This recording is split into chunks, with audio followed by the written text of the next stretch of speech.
খায়রুল হকের বিচারও আন্তর্জাতিক অপরাধ ট্রাইব্যুনালে হইতে হবে, গণতন্ত্র হত্যার জন্য, গণহত্যার জন্য। হি ইজ এ আপনার ইভিল মানুষ, একজন ইভিল। সে হচ্ছে জ্ঞান পাপী, তার চেয়ে ভয়ঙ্কর বিশেষণে বিশেষিত। তো অভিযোগের পাহাড় জমছে, নিশ্চয়ই সেটা যারা যথাযথ কর্তৃপক্ষ আছেন তারা সেটার ব্যাপারে সিদ্ধান্ত নেবে। জনাব খায়রুল হক প্রধান বিচারপতি হয়ে যা করেছেন, অবসরপ্রাপ্ত প্রধান বিচারপতি হিসাবে আরও বেশি কলঙ্ক কাজ করেছেন। কারণ আইন কমিশনের মতো জায়গায় মাননীয় প্রধান বিচারপতিরা ইতিপূর্বে কখনো যাননি। অর্থাৎ ক্ষমতা এবং অর্থের লোভে পড়ে তিনি অবসরপ্রাপ্ত মাননীয় প্রধান বিচারপতি যারা বাংলাদেশে আছেন এখনও, তাদেরও সম্মানের হানি ঘটিয়েছেন। অতএব তার বিচার সময়ের দাবি, সেই বিচার বাংলাদেশের মাটিতে করতে হবে। Thank you. দেখুন, আনুষ্ঠানিক প্রক্রিয়ার জন্য বাংলাদেশের শত সহস্র ছাত্র জনতা হত্যা করেছে, আহত হয়েছে, নিহত হয়েছে, রক্ত ঝরেছে। এই এককভাবে খায়রুল হক শেখ হাসিনা ওয়াজেদের প্রেসক্রিপশন মোতাবেক আপিলের ডিভিশনের মাধ্যমে তত্ত্বাবধায়ক সরকার ব্যবস্থা বিলুপ করে গণতন্ত্রকে হত্যা করেছে। এদেশে যে ফ্যাসিজম, সেই ফ্যাসিজম কায়েম করেছে শেখ হাসিনার সাথে খায়রুল হক। যে কারণে খায়রুল হক এবং শেখ হাসিনা দুইজন শোল্ডার টু শোল্ডার কাজ করেছে এই দেশে ফ্যাসিজম প্রতিষ্ঠার জন্য এবং গণতন্ত্র হত্যার জন্য। তারই ফলশ্রুতিতে আজকে শত শত ছাত্র নিহত হয়েছে, শহীদ হয়েছে, মানুষ শহীদ হয়েছে। যে কারণেই তাদের বিচার চাই। আরেকটা কারণে খায়রুল হকের বিচার চাই, যেন মাননীয় বিচারপতি মহোদয়ের আসনে বসে আরেকজন খায়রুল হক যাতে বাংলাদেশে সৃষ্টি না হয়, সেই জন্য খায়রুল হকের দৃষ্টান্তমূলক বিচার আমরা দাবি করছি। এইটা যথাযথ কর্তৃপক্ষ এই বিচার নেবেন। যেমন আইন মন্ত্রণালয় বলেছে শেখ হাসিনার বিচার আন্তর্জাতিক অপরাধ ট্রাইব্যুনালে হবে, ঠিক তেমনিভাবে খায়রুল হকের বিচারও আন্তর্জাতিক অপরাধ ট্রাইব্যুনালে হইতে হবে, গণতন্ত্র হত্যার জন্য, গণহত্যার জন্য।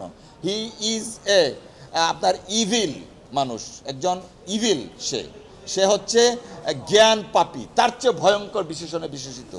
ঠান্ডা মাথায় খায়রুল হক আমাদের জুডিশিয়ারির যা ক্ষতি করেছে, দেশের যা ক্ষতি করেছে, গণতন্ত্রের যা ক্ষতি করেছে, এককভাবে শেখ হাসিনার পরে আর কেউ করে না, একমাত্র খায়রুল হক করেছে।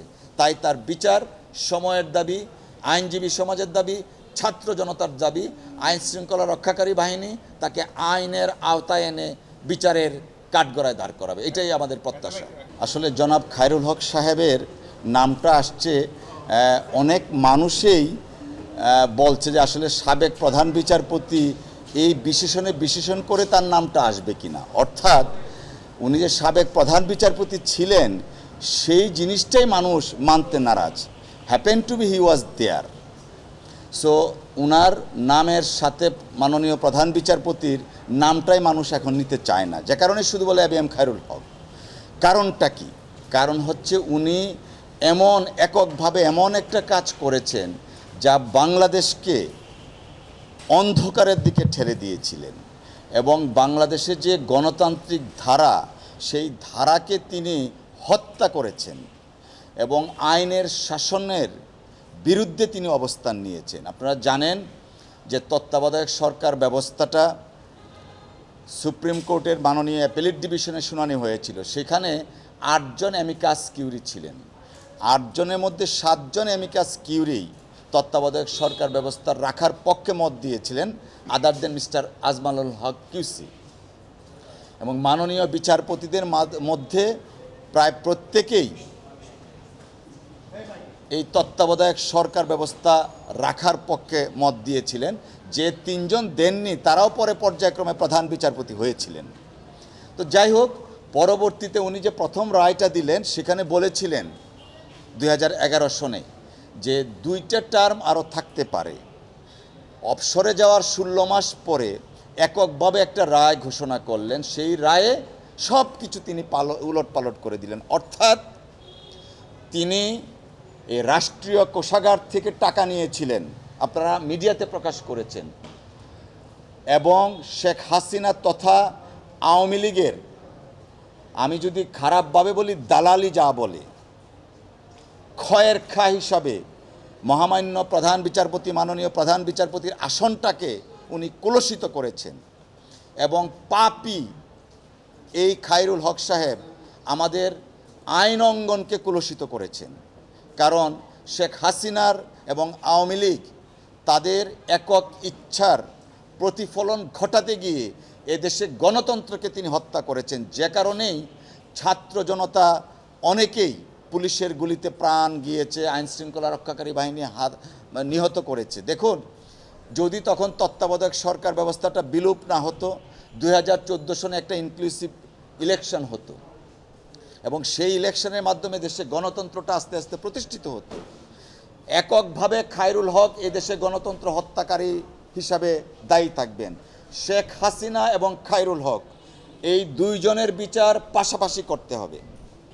গণতন্ত্র হত্যার জন্য, একনায়কতন্ত্র কায়েম করার জন্য, ফ্যাসিজম কায়েম করার জন্য হাসিনা এবং খায়রুল হক দুইজন সাথী শোল্ডার টু শোল্ডার কাজ করেছে।